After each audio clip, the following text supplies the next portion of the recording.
Okay, a bunch of people joining, so this is exciting. Gonna be a very nice session here. So let's get started. Hello everyone, and thank you a lot for joining us today. Uh, Whether you work in industry or academia, you know that biotech R&D can often be fragmented, expensive, and slow. But what if software could change that, right? That's exactly what we're here to talk about today. First, I begin by introducing the speakers for today. So on one hand, we have Dr. Eduardo Abeliuk.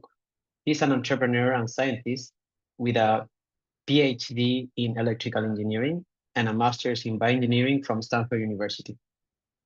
He's one of the co-founders of TeselaGen, where he leads the company's strategic direction. Eduardo has a deep passion for using technology to streamline biotech R&D. Eduardo, you can say hello. And on the other hand, we have Dr. Álvaro Olivera Napa. He's a chemical engineer with a PhD in chemical engineering and a deep knowledge in synthetic biology. He has held research positions in Europe and Latin America. At TeselaGen, Álvaro focuses on developing cutting-edge tools for automating biological design and accelerating biotech discoveries. And finally, me, your host here, I'm Jota Hurtado, and I'll be hosting this session today. What to expect for today and during this webinar? First, Eduardo will start with a brief and high-level overview of the TeselaGen's platform.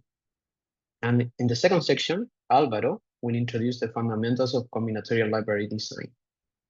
He will then do a quick live demo showcasing the TeselaGen's advanced design tools, followed by practical insights into leveraging the ELN for efficient and scalable library construction. And finally, we'll open the floor for Q&A at the end of the webinar. So throughout the webinar, feel free to write your questions in the Q&A section at any time. I think you can find it below in Zoom. Any questions we are unable to answer today will be followed up via email in the upcoming days.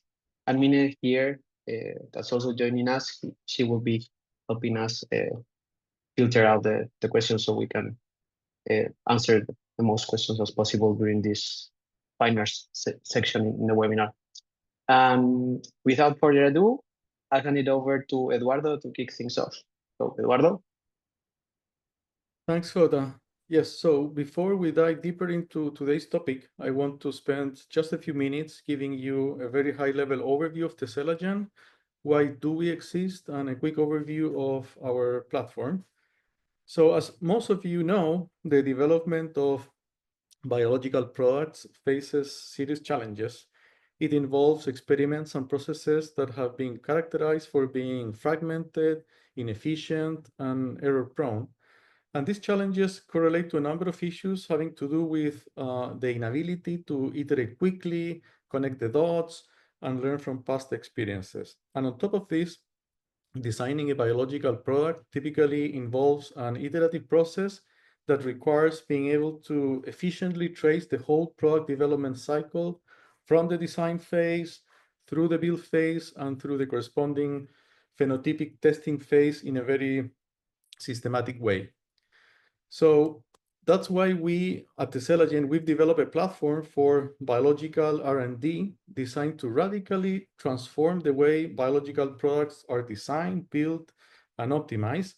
And today the platform is organized roughly into 4 major modules that cover each one of these phases that are critical for developing a new product, namely the design phase, the experimental phase, the data collection and analysis phase, and finally, the learning and modeling phase. And altogether, these phases are typically known as the DBTL cycle. A major goal for us is empowering scientists like you to implement a DBTL cycle, and importantly, empowering you to close the DBTL cycle so that you can take advantage of the learnings from previous iterations and recommend new experiments that can help you optimize your designs, experiments, and products. This unified platform has been implemented by an interdisciplinary team of scientists, computational biologists, software engineers, and data scientists. led by a founding team who met while working on a number of biological experiments at Stanford and at the BglII lab. And our team understood firsthand just how challenging biotech product development can be. More often than not, plagued by fragmentation, high costs, and slow progress. We're also proud to have been developing this platform while working with a number of leading companies and institutions of all sizes and across a number of different industry verticals. The platform is divided also, each one of these modules that I was just describing is divided into a number of toolkits that are unified under a common user interface. And today's focus will be placed on a few of these toolkits highlighted here in blue, namely our core library of DNA molecules, our electronic lab notebook, and some powerful tools from our molecular biology toolkit. These toolkits, together with a few more, fall under our so-called design tools and are useful for planning your experimental designs, tracking basic experiments through our electronic lab notebook. But we have another set of toolkits that are also useful for tracking physical inventory, planning and running experimental workflows, which are particularly useful when you need to be ready to many times scale up your experiments in terms of number of samples being tracked, throughput of experimental workflows being run, or simply automating certain processes within your workflows.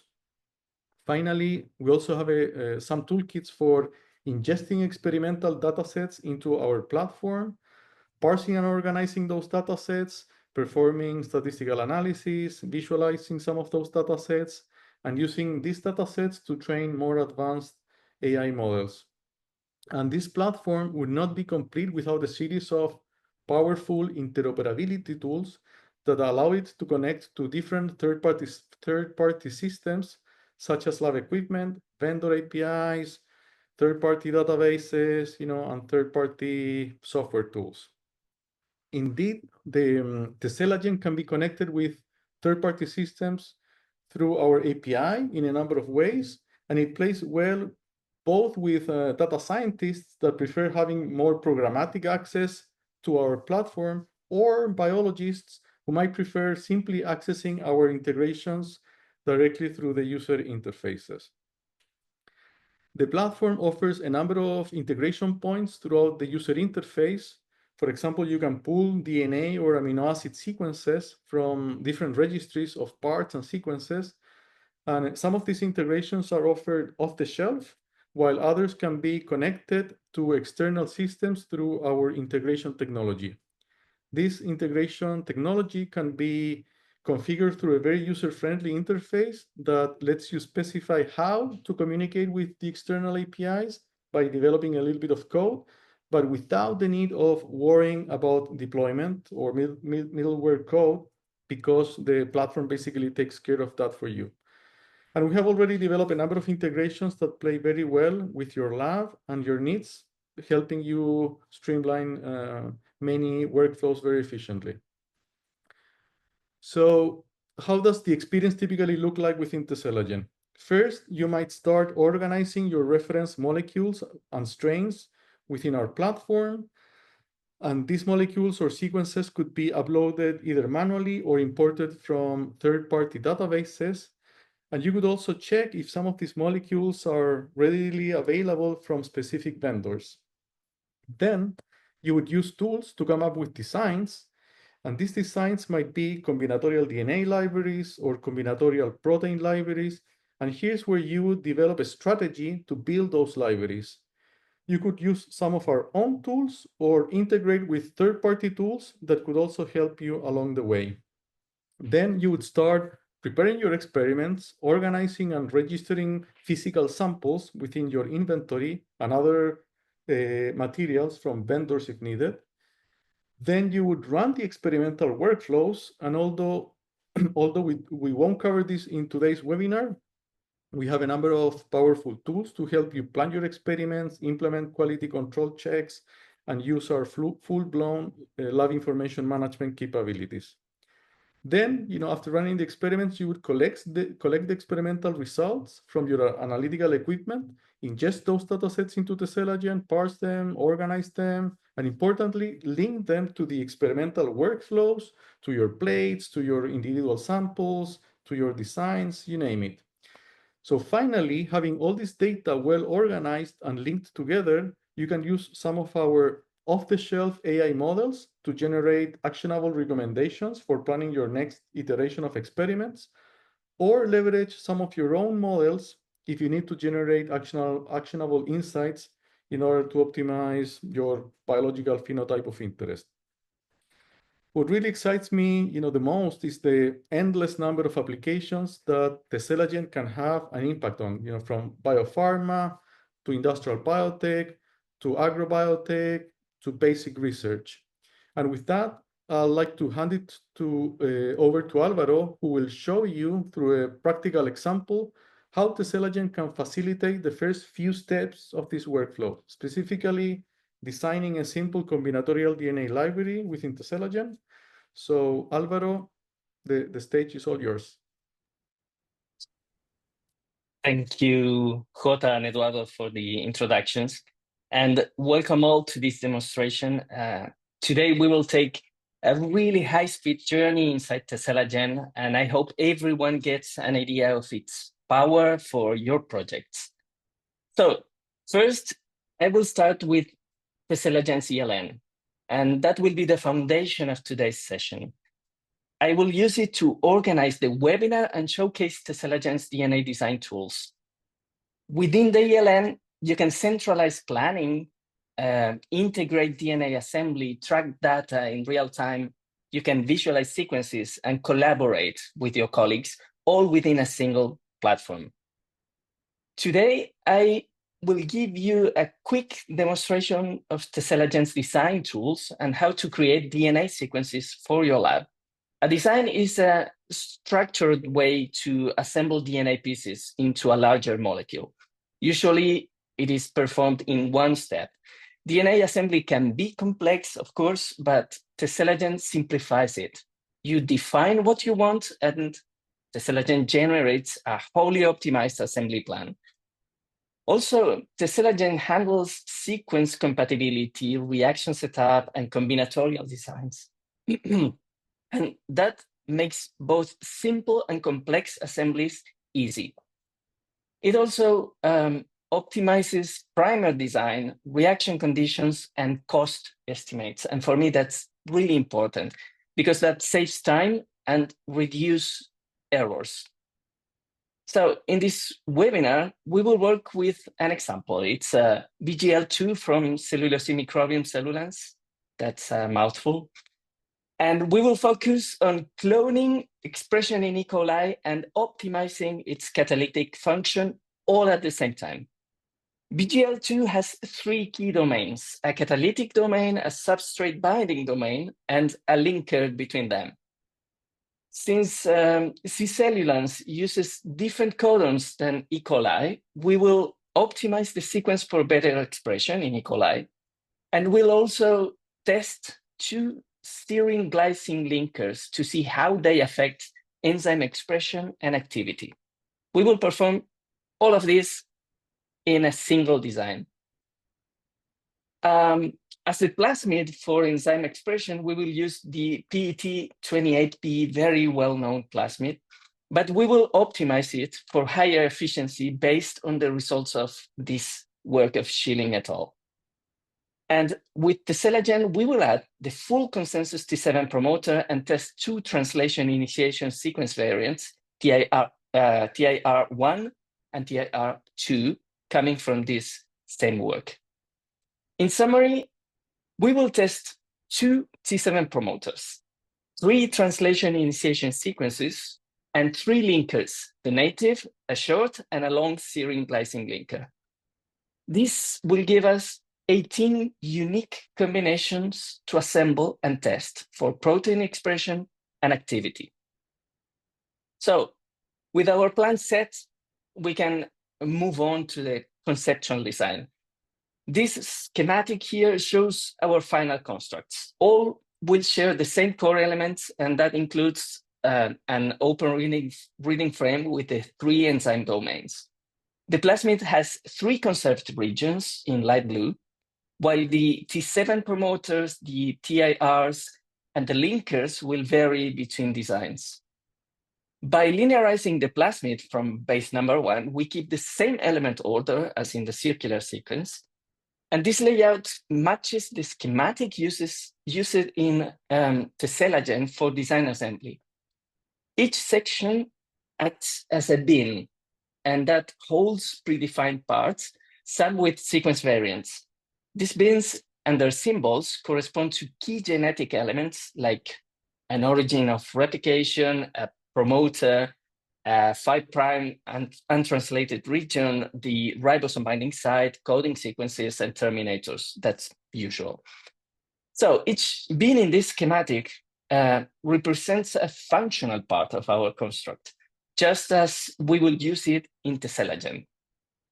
Some parts will stay the same, while others will vary combinatorially. This structure organizes all sequence variations and makes it easy to visualize and build designs. And in the end, this is what a TeselaGen design looks like. It's an efficient way to create and test DNA constructs. Now we are ready to move to the TeselaGen platform to assemble our designs and generate the 18 test combinations. For that, let me share my screen and walk you through my ELN entry, and we will begin the demo with my ELN entry. Okay, so here you have my ELN entry. This is a typical ELN entry in your TeselaGen platform. I have all the steps I will take in this webinar with you. The first one was the webinar presentation. I have a link here to the presentation we just saw. And I just wanted you to know that you can put any link to a file into your computer or to a file online, or even to anything you have stored in your TeselaGen library here in your ELN. This is an example. But I will not go to the presentation because we already saw it. We will start with the DNA sequences we have in my library and the ones that we will need for this construction. The first one is our plasmid. You have the PET28B plasmid here. I have it in my library already. And you can just view the plasmid here in your ELN directly. All the parts and features constituent of the plasmid are here. You can see them just like this, like in a schema, or you can view the complete sequence of your plasmid, and you can check if you like, for example, the presence of your T7 promoter. This is one of the pieces we will alter this time. Also the ribosome binding sequence, which is surrounded by the TIR in your plasmid. Here I have indicated the open reading frame of this plasmid, starting with the start codon and the stop codon here. So we will use this part of the plasmid to put our protein inside, but we will put it, we will take the same start codon coming with the plasmid, and we will insert our protein here, taking advantage of these 6 histag in our construction. So all our constructs will have the same sequence, more or less.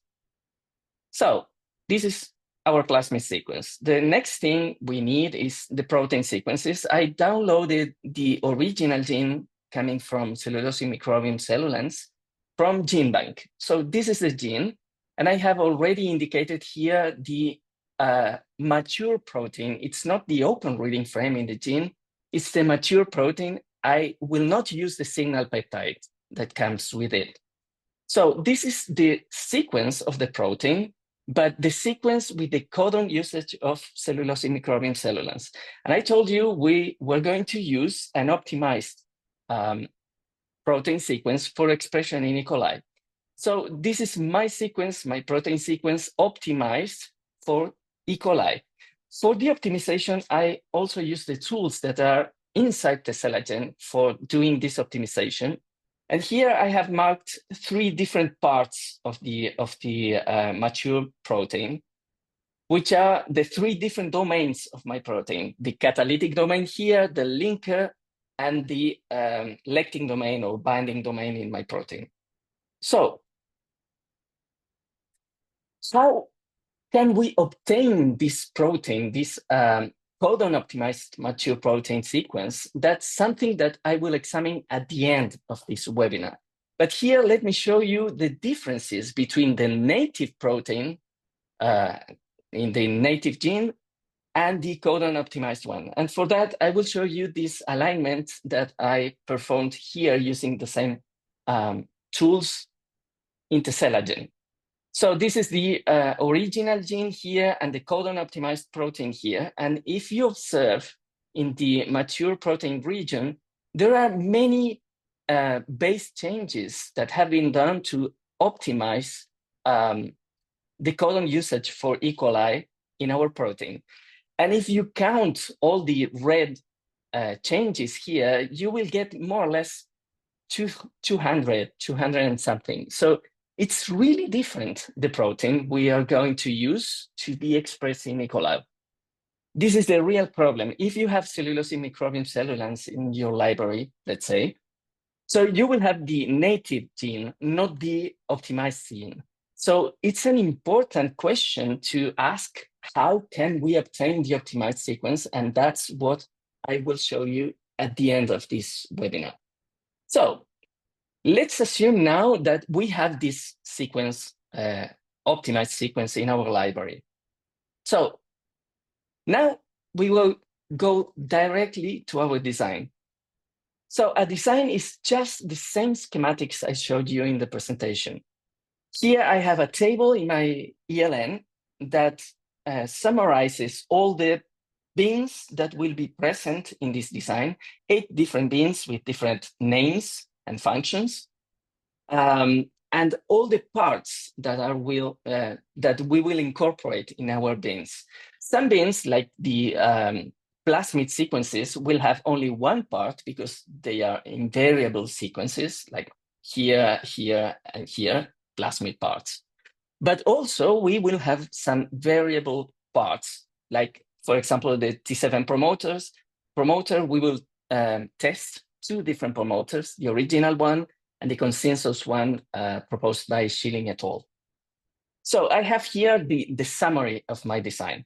If you want to create a design from scratch, you can go here to designs and you can select a new design, give it a name, and just start adding beans. I have here a partial design I wanted to share with you. So this partial design is not completed, but it has all the parts we have been discussing. So we have 8 different beans here. We have the names of the beans. If you want to change the names, you just select the bean and you come here and change the name as you want. The other thing you can do is just assign symbols to your beans. In this case, all the symbols are the same, but they are not the thing that is represented in the bean, the function that you want to represent there. So here you have a promoter. We can change, sorry, that's origin of replication. This one is the promoter. We can change the symbol for a promoter. This is 5' UTR. This contains the ribosome binding site. This is a CDS. These are the 3 domains of our protein. And this last one contains the terminator for our sequence. So these are more or less the same symbols I had in my presentation before, and this is the core of the design. I have assigned some parts here. I have assigned the parts that are not variable in all our designs, but I will show you how you can add new parts to your design. So for example, for adding the 2 different T7 promoters we will want to test, I right-click on this box, empty box here, and I select Insert Part. And then from my list of parts that it's in my library, I can select, for example, the original T7 promoter and the consensus T7 promoter I want to test there. So when I select those two parts, these two populate this table here. For the TIR regions, we will insert 3 different parts. These parts will be the original TIR sequence and the 2 different sequences, TIR 1 and 2, suggested by Schilling et al. So there are the parts here in the design. And for the peptide linker, the same thing. You can select everything you want.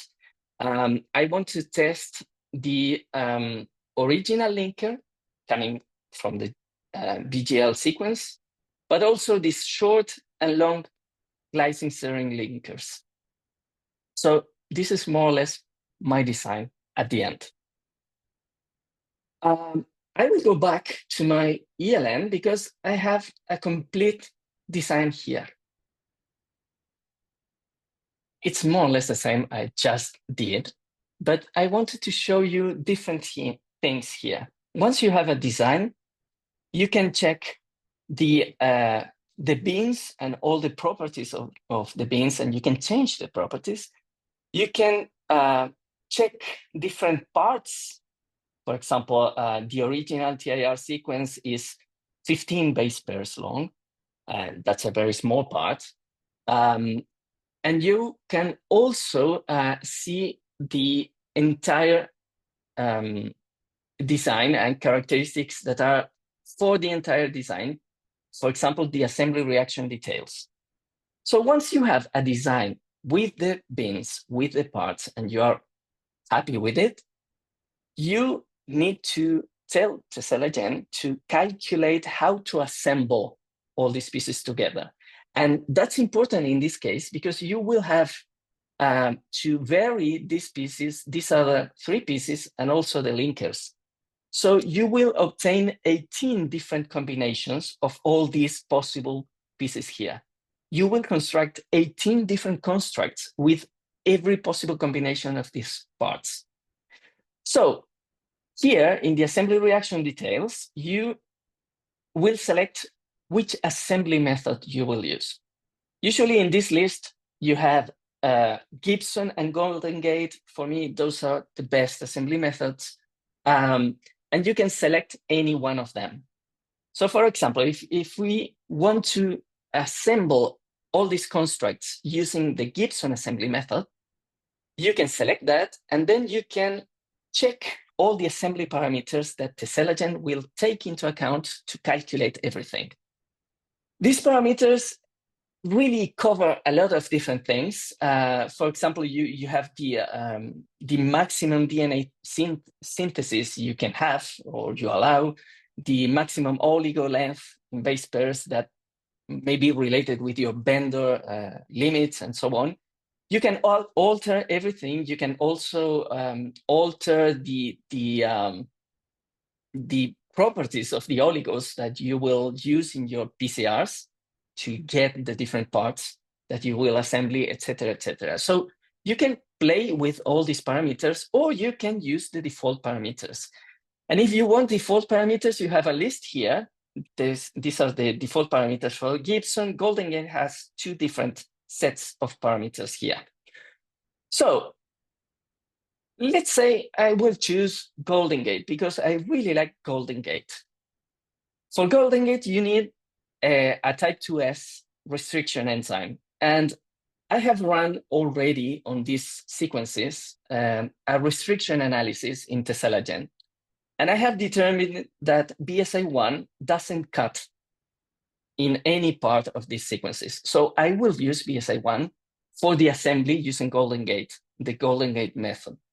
Also, I like BSA1 very much. So let's say I just selected Golden Gate, I have BSA1, and I have a different set of parameters here for the Golden Gate method. For example, the termini that may be added to your different parts before going into the assembly reaction, and other parameters.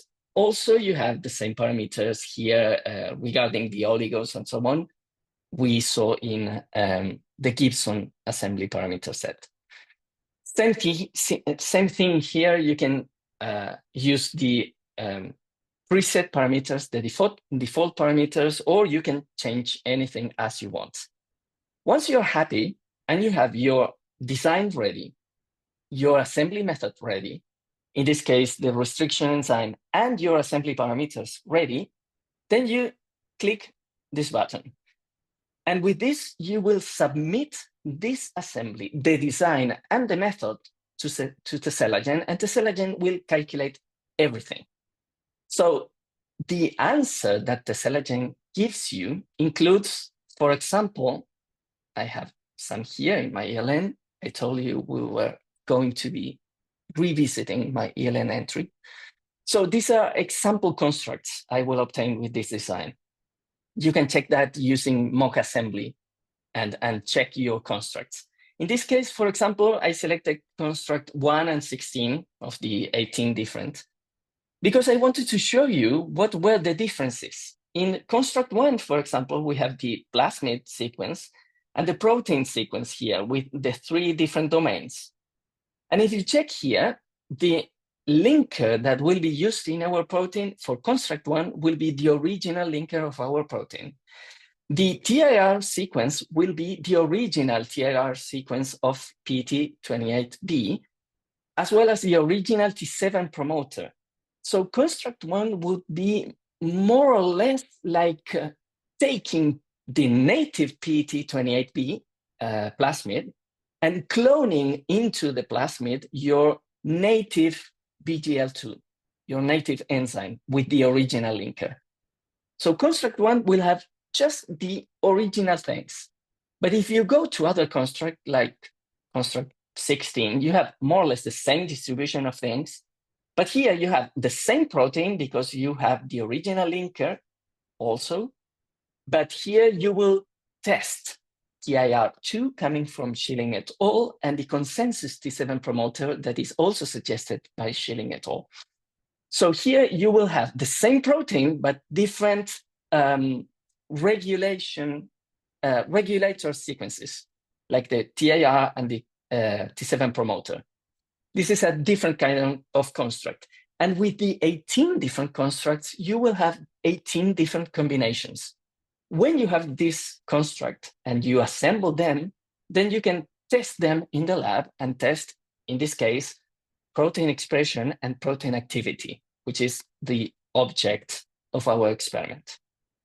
So I already performed some design experiments. For example, I told you that you can go to your design and do a default Gibson assembly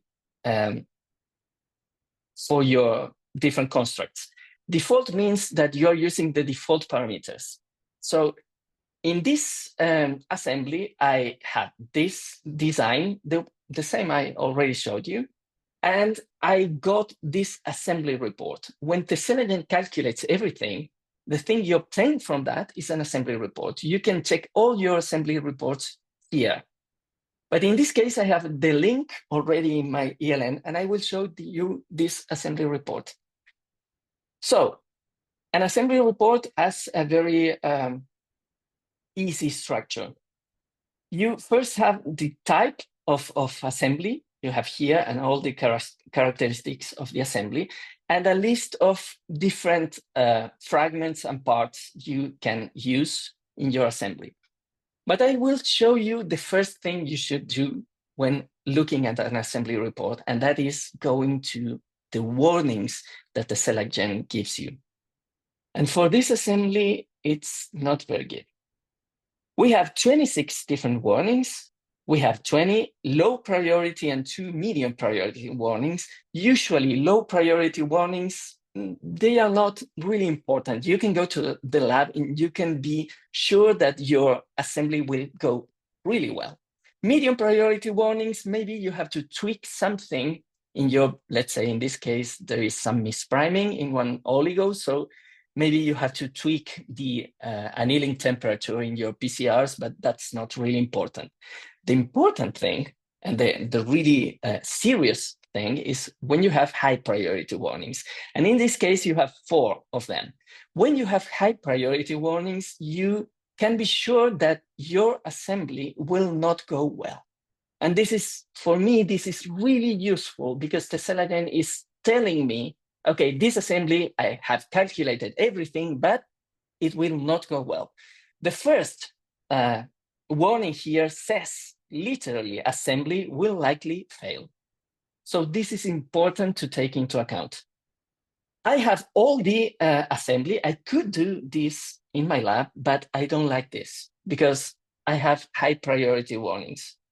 This was the result of my Gibson assembly using default parameters. So let's check. I really like Golden Gate assembly. So let's check what happens with Golden Gate assembly with the same design, using my preferred enzyme, BglII, and using the default parameters. And for that, you see here in my table, I can tell you, here are the 26 warnings and 4 high priority red warnings that I obtained in my default Gibson assembly. The other thing is that the assembly report made me to synthesize 18 different symptoms for my constructs. And I will show you the symptoms here. In this second assembly report, the warnings are only 2 when using Golden Gate for the same design. It's just the same thing.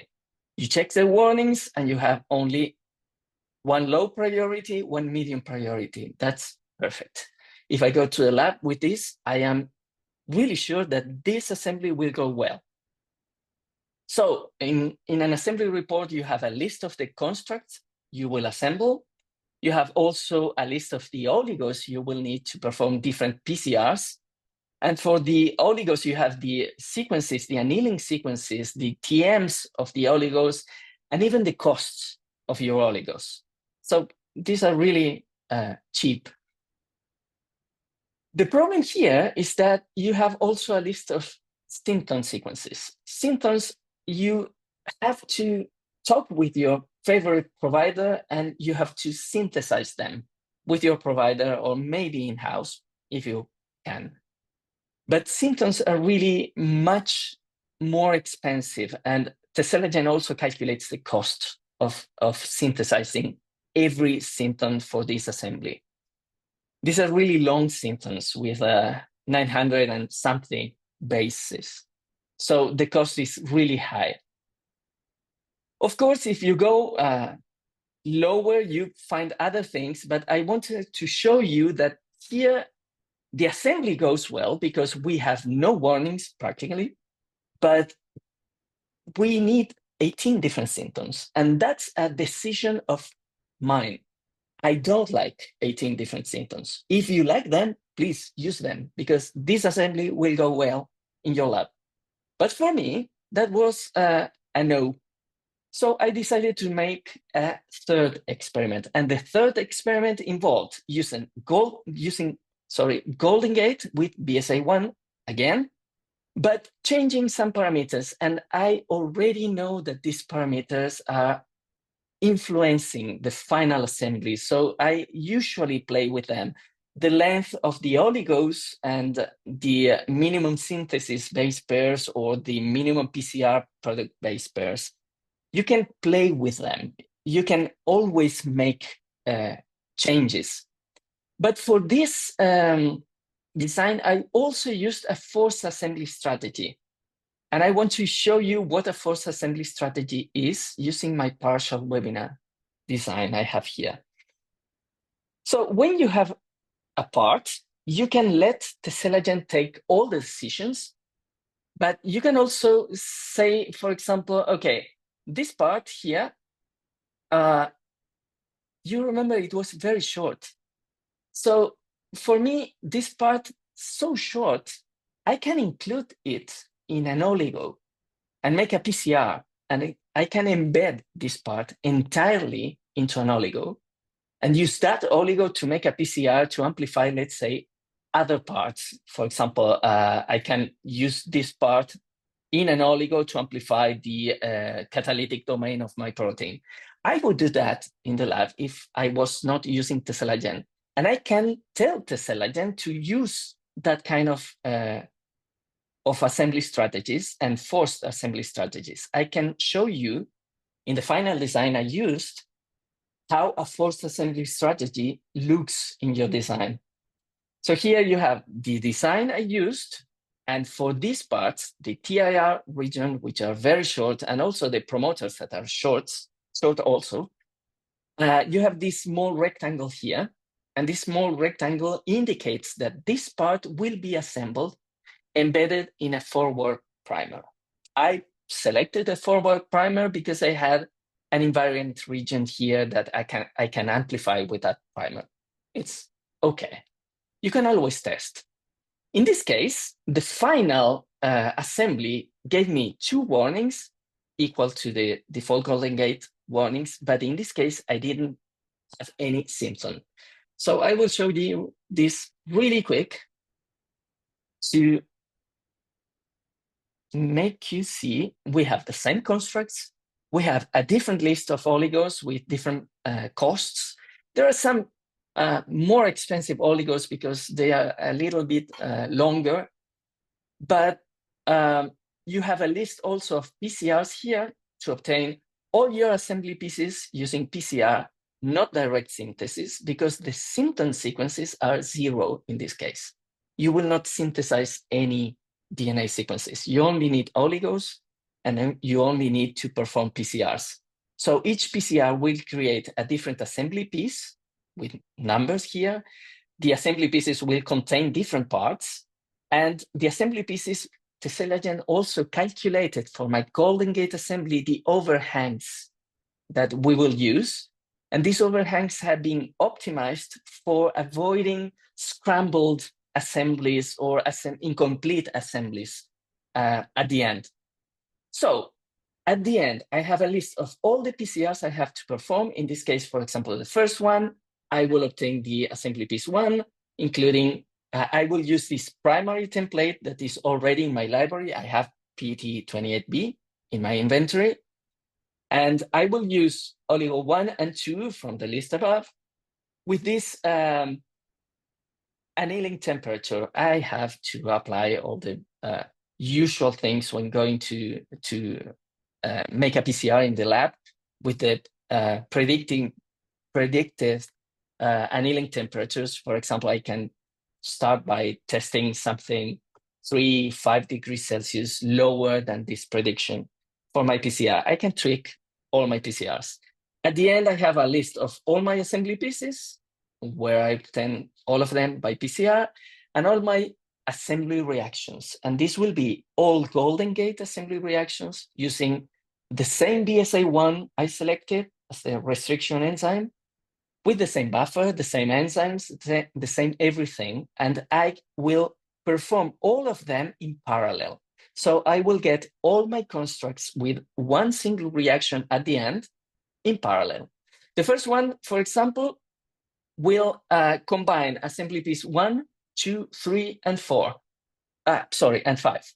So by combining all these assembly pieces, I will have my construct number 1, the same I showed you before, and every other construct I need. So by following all these recipes, all these PCRs with the TMs calculated, the oligos with the sequences, carrying everything and optimized for not having secondary structures and so on, the typical thing you do when calculating oligos, and performing your PCRs and performing your assembly reactions like this, using your typical Golden Gate protocol, you will obtain a very good list of constructs at the end, because you have low and medium priority warnings here. So for me, that I didn't want any symptom, this third assembly is the best one. So you can always tweak different parameters. You can test different things before going to the lab. And TeselaGen will say you if the assembly will be easy, if not, if you need symptoms, if you need a lot of different oligos. I wanted not to have symptoms, and I wanted an assembly with no warnings, or the lowest amount of warnings possible, because I want to go to the lab and expend very little money using all the things I already have in my inventory as a template and no symptoms. If you, of course, if you prefer having a symptom, you can decide otherwise. So the last thing I want to show you, I told you that we will assume that we'll have this codon-optimized sequence in our lab, in our inventory. But the thing is, when you have a sequence and you have no template to obtain that sequence, how you can build that in your lab? And for that, and for any case where you have a not only codon-optimized sequence, but any sequence you want, and you don't have any template in your lab, you can use this last thing I will mention today, the partitioning tool. The partitioning tool is one of the tools you can access here in this menu, left-hand side. And if you go to this tool, you easily tell the tool, okay, you launch the tool, create design from partition, and you select a sequence you want to get. In this case, I want to build in my lab, to assemble the codon-optimized BglII. So I select the sequence, and I tell the partition tool my constraints. For example, I don't want to synthesize very long parts because they are expensive. I don't know. Maybe I don't like very long parts. So let's say I will select a minimum of 200 base pairs and a maximum of 300 because I want it. The other thing you will select is the assembly strategy. You can use Gibson. I prefer Golden Gate. And of course, as I know that BSA1 doesn't cut anything here, I will use BSA1 for this. So this is it. You have a sequence. You make some constraints about the size of your parts, the ones that you have to synthesize, and then you select an assembly strategy. With this, you can go to, you can submit this to TeselaGen, and TeselaGen will calculate your design for obtaining this sequence. In this case, the design is like this.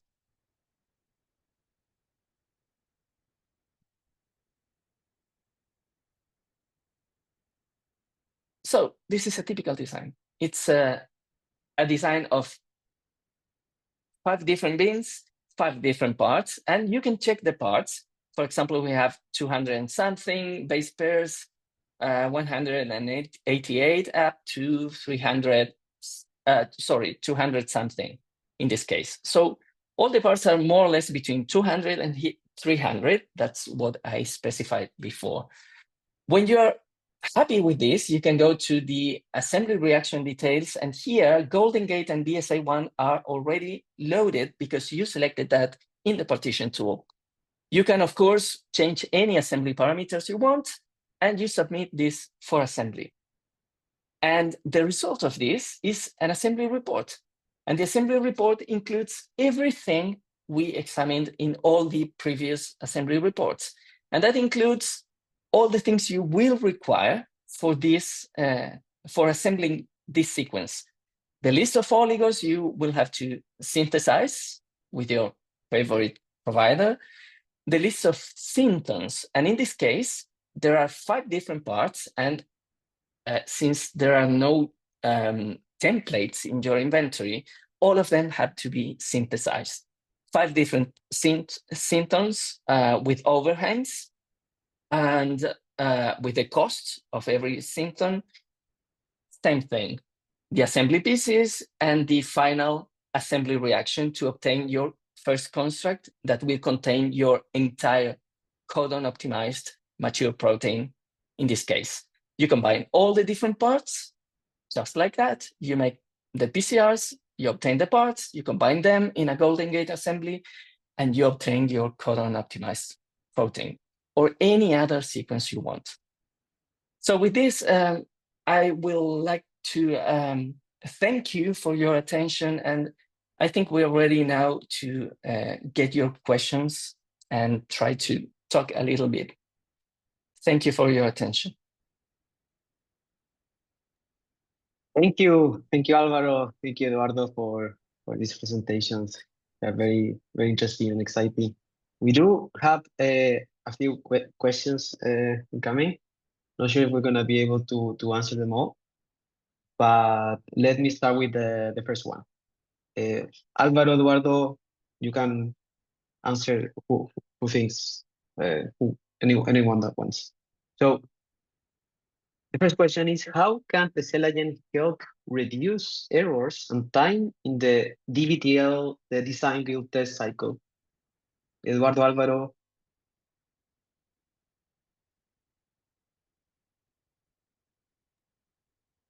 Yeah, I can take that question. As I told you before, TeselaGen can help you because all the different steps in the design, in the assemble, are calculated by TeselaGen.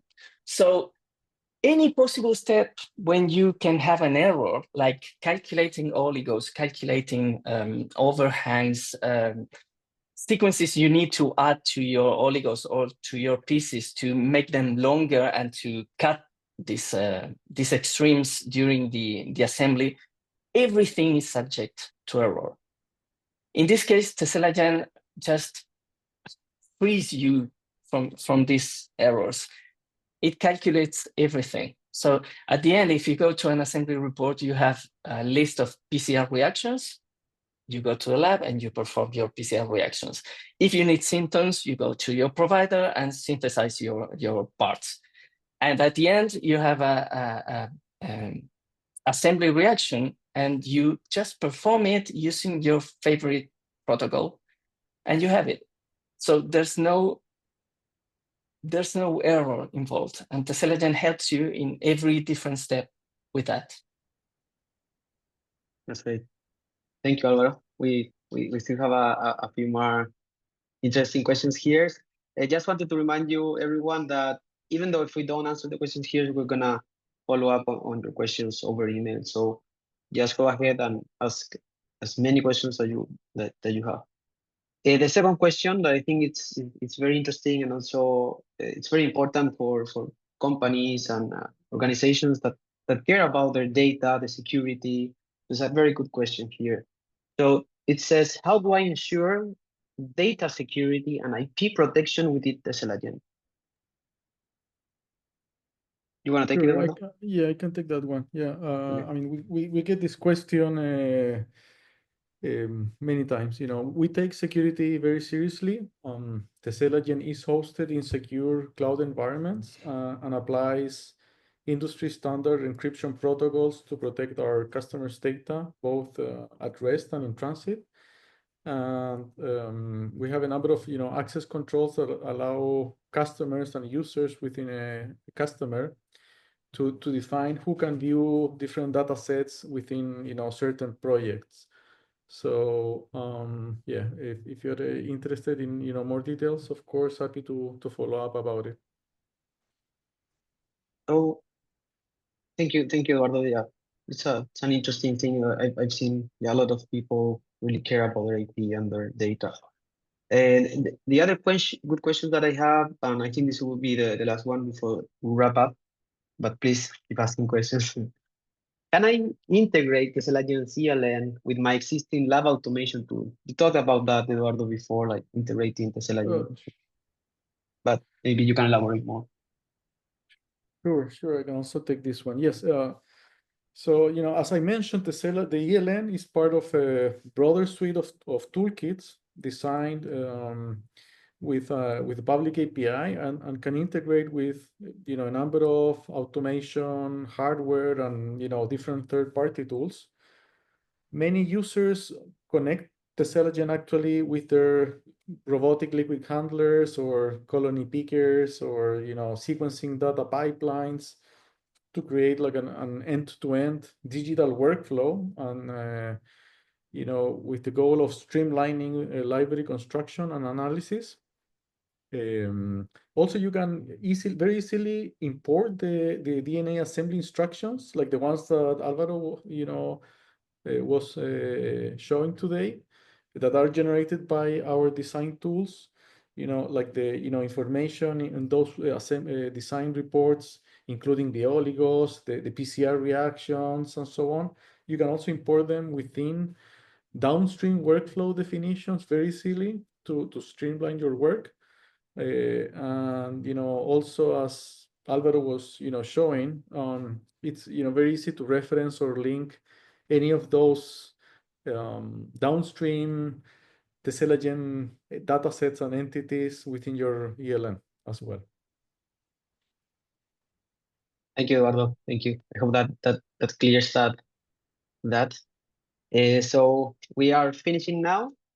There are more questions that we're gonna be following up after this webinar, probably in the coming days, because we're also gonna share the webinar recorded, and we need to upload it into YouTube and everything. And please, we invite you to follow us on X. We also have Blue Sky. We didn't add it here, but we also have Blue Sky, YouTube, and LinkedIn.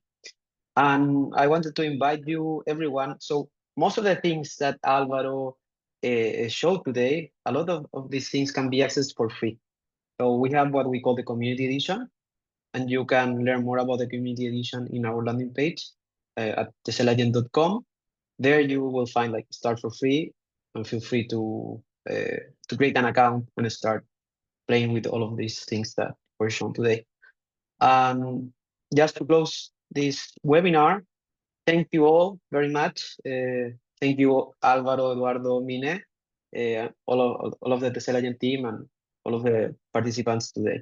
So hope to see you soon, and we'll keep you posted for the next webinar. See you, everyone. Thanks, everyone. Thank Thanks for you. joining. See you.